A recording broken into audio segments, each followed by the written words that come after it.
24 points, 9 assists, 5 rebounds, but 11 of those 24 came in the fourth quarter for the NBA's regular season leader in clutch scoring. We huddled up and we're like, yo, we have to win this game, especially everybody thought he'd be ejected. So when that happens, you know, usually that team kind of comes together and goes on a run. But we were able to negate that, and I think we finished the game extremely well in those last few minutes. Eddie Aaron, Brendan Nunez, Kings Herald. Second straight really good game from Malik. Can you just speak to the importance of having secondary playmaking out there and how it makes the game easier for everybody but yourself specifically? Yeah, I mean, he's been doing that all season. Obviously, we want him to do it throughout the season more consistently. But you know, when you have some rest in between games, obviously, and also playing the same team twice, and you get to be able to adjust to coverages that they throw at you. I think he responded extremely well. I mean, him and Davion. Obviously, last game it was him and Trey. This game it was him and Davion stepped up big time for us. De'Aaron, Tony Harvey, Tony Harvey, NBC Sports Radio. The last game, the Warriors had 31 assists, and that evaporated down to 18.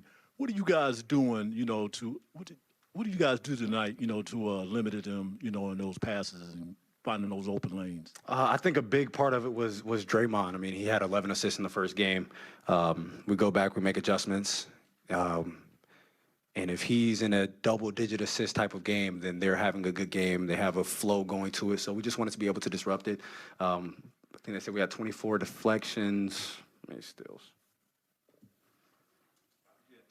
11 steals, 20 turnovers. I think we were just being extremely disruptive, trying to be physical without fouling.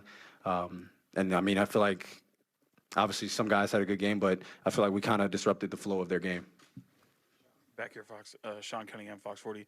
Obviously, it's an ugly moment with Draymond. I know you guys are really tight with him, and obviously with Sabonis. Does that change anything in your mind, seeing an ugly moment like that, and especially the way maybe he riled up the crowd after? I mean, going against him and some guys in this league, that it's going to get physical. Obviously, that shouldn't happen. But at the end of the day, we're protecting our teammate. And, I mean, that is what it is at the end of the day.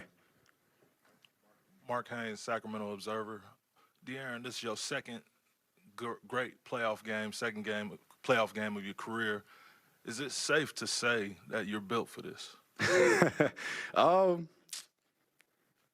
I'll let the fans do that. But even so, like offensively, I think I had a decent game, 10 for 23. Even though some people shoot 43% for the season, I tell Malik, I'm like, yo, I can't shoot 50% every game. But for me, I think the big thing was, the 3 steals.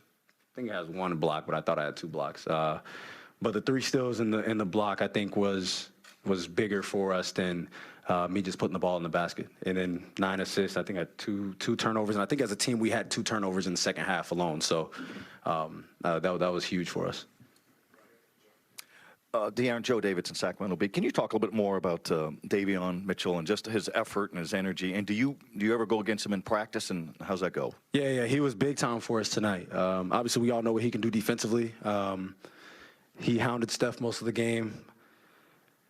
And then, obviously, what he added to us today offensively was huge. The big 3 in the corner, honestly, I would say was like the nail in the coffin. And, yeah, I go against Day every day in practice. That's why y'all see what I do out here, because I'm not going against Davion out here. So he's made me a better player since he's been here. Obviously, he has the nickname Off Night, but I don't think people realize, like, how he moves laterally and then how strong he actually is. So, yeah, going up against that anytime we scrimmage or do stuff has made me a much better player. Hey, De'Aaron, Matt George, ABC 10. I don't know how you feel about milestones necessarily, but this is the first time in the Steph, Clay, Draymond era that the Warriors have gone down 0-2 in a playoff series. Does that mean anything to you or to the team? I would say for us, we knew that we needed to be better at home. And in these first 2 games, we protected home court. And I think that's about all we're taking from it. We protected home court. Now we have to go in their building where they're one of the best teams at home in the league and try to win a game. De'Aaron, Jason Anderson from the Sacramento Bee. To follow up on that, how how much better does it feel to go up 2-0 at home as you go to San Francisco? How much more confidence does that give you than, maybe being in a 1-1 situation? It feels good. It definitely feels good just being able to protect home court. I mean, that's what you play, the entire season for, is to try to get home court advantage as much as you can throughout the playoffs. So for us to be able to protect that, I think it's definitely huge for us. And, I mean, it builds confidence day after day, game after game. When you're winning a game in a playoff series, it makes you, it builds up your confidence. Obviously, you don't want to overreact or go into a game overconfident, but I mean, you put yourself in that position, so you have the right to be confident. But we know that, we go and watch film. We go back to the drawing board. We see what we need to adjust on, and we play the next game. Another game where the shots didn't really fall as much. How do you guys keep that offensive pressure consistently throughout when you don't see that ball go in? I mean, the ball keeps moving. We got great looks. I think we just missed, and I think shots will start falling. But we continue to play the same way. Just because shots aren't going in, we don't stray away from anything. And I think we got to the basket a lot. We touched the paint a lot. We were able to get kickouts. And when they did go down, they were big for us. So you just stay the course. Just because you're missing shots, you don't change what you're doing out there.